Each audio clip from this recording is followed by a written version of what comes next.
Oke, sekarang kita lihat nomor 26 ya. Diagram di bawah ini menunjukkan garis-garis medan listrik di sekitar dua muatan titik ya, Y dan Z. Ini muatan ya, muatan titik dapat disimpulkan.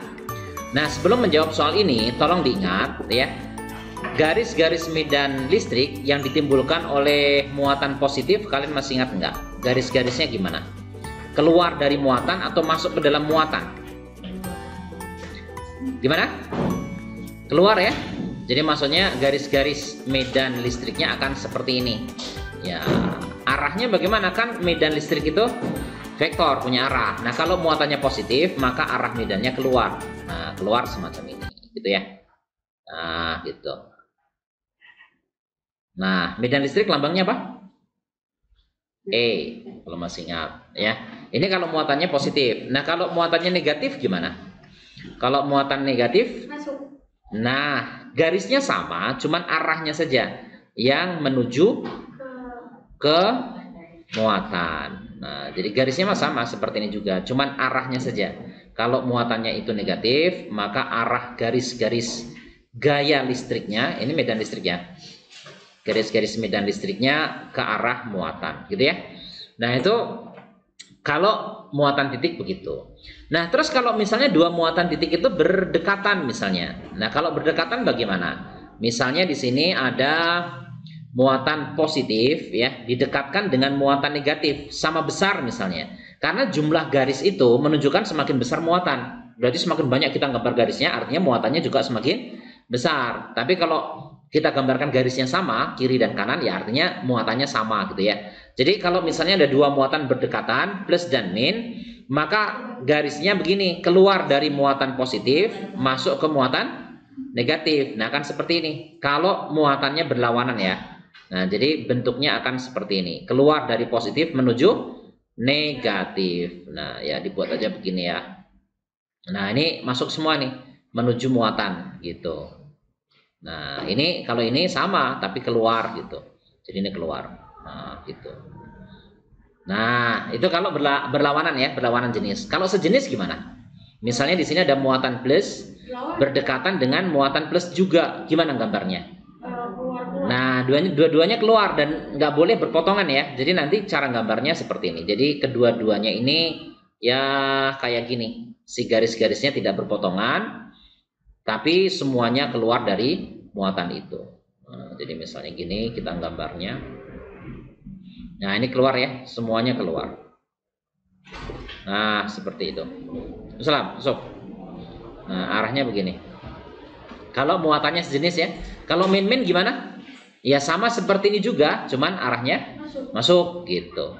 Nah, jadi itu ya kalau cuman menggambar medan listrik. Kira-kira jawabannya yang mana nih? Dari ini semua, kalau kita lihat Y-nya pasti positif. Ya, ini positif, Z-nya negatif gitu ya. Jadi Y bermuatan positif, Z-nya bermuatan negatif. Jadi jawabannya yang ini gitu. Nah, sekarang gini, kalau misalnya ini ya, soal yang lain.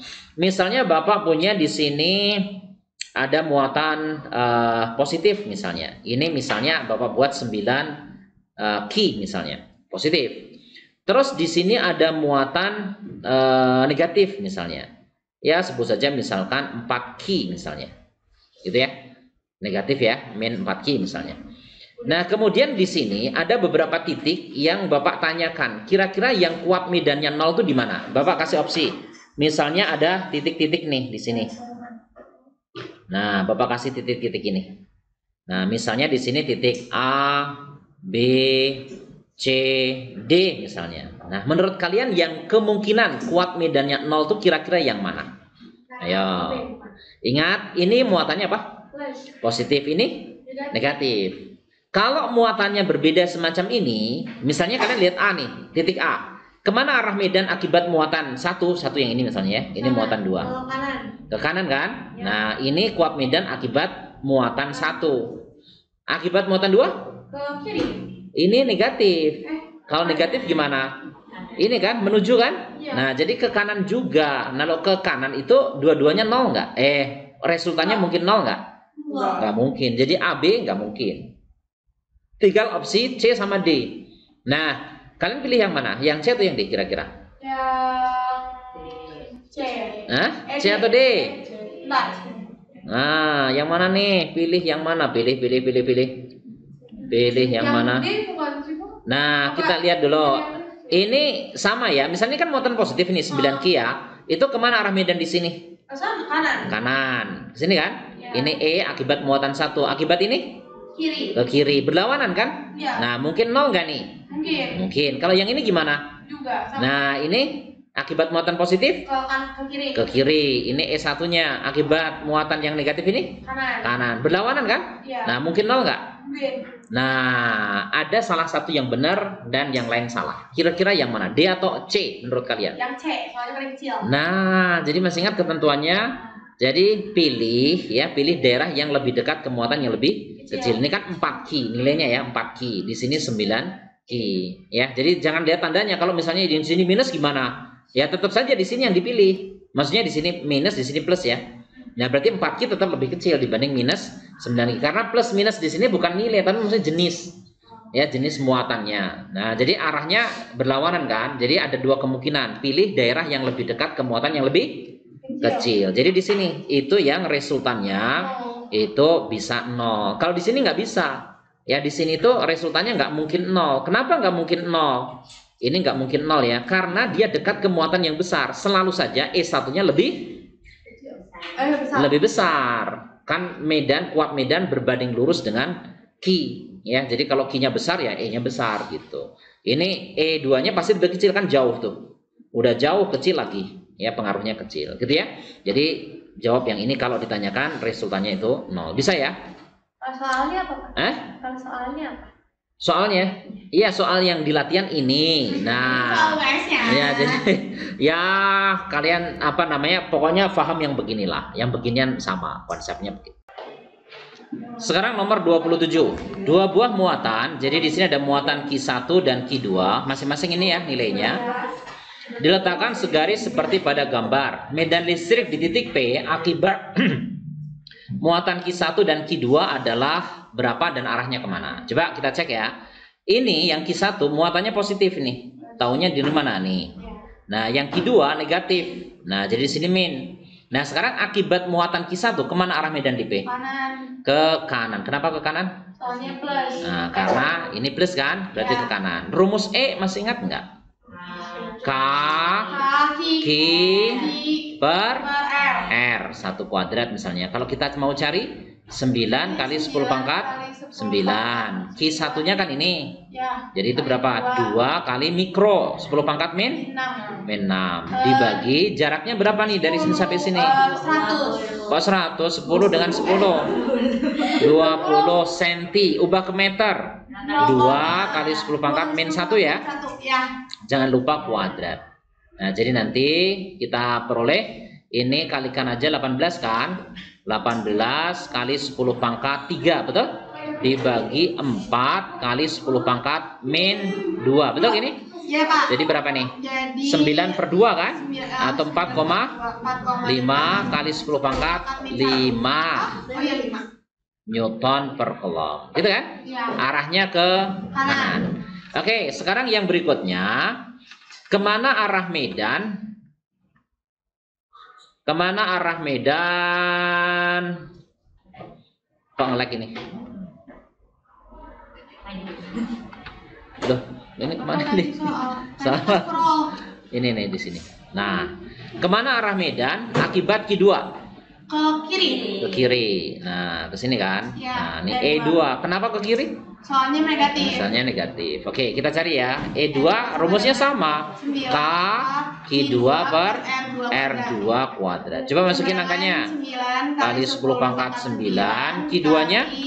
Ki2-nya 3. Nah, minusnya nggak usah dimasukin. 3 kali 10 pangkat min 6 dibagi. Ini jaraknya berapa? 1 kali 10 pangkat min 1. Nah, 10 pangkat min 1 atau 1 kali 10 min 1 sama. Dikuadratin 10 pangkat min 2. Jadi nanti sama dengan 27 kali 10 pangkat ini 5 ya, pangkat 5 Newton per Coulomb. Nah, jadi ini 4,5, ini 27. Pasti menangan yang 27 dong. Kenapa? Ya, kan ini 27, ini 4,5. iya. Kan pangkatnya udah sama tuh. Yang ini ke kiri itu ke kanan. Jadi nanti totalnya ke kiri atau ke kanan? Ke kiri. Ke kiri. Ini lebih besar tuh. 27 kurangi 4,5. 22,5 ya. Ya. 22,5. Iya, dikurangkan ini ke kiri. Ini Kanan. ke kanan. Kalau misalkan lebih kuat ke kanan ditambah apa dikurang? Iya sama dikurang, cuman hasilnya ke kanan nanti. Oke, Pak. Nah ini kan yang besar mana aja. Nah gitu ya. Jadi kali 10 pangkat 5 Newton per kolom ke kiri. Ya ke kiri. D. Ya jawabannya yang D. Oke. Oke, sekarang kita lihat nomor 28 ya. Ini tentang kapasitor. Dua buah kapasitor identik ya. Jadi misalnya saja kapasitansinya C ini masing-masing ya, identik.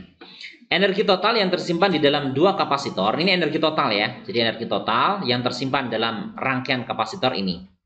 Nah, kapasitas masing-masing kapasitornya adalah, ini sangat gampang. Ini terangkai secara paralel. Kalau mau menotalkan gimana? C totalnya. Total sama dengan Ditambah atau pakai seper?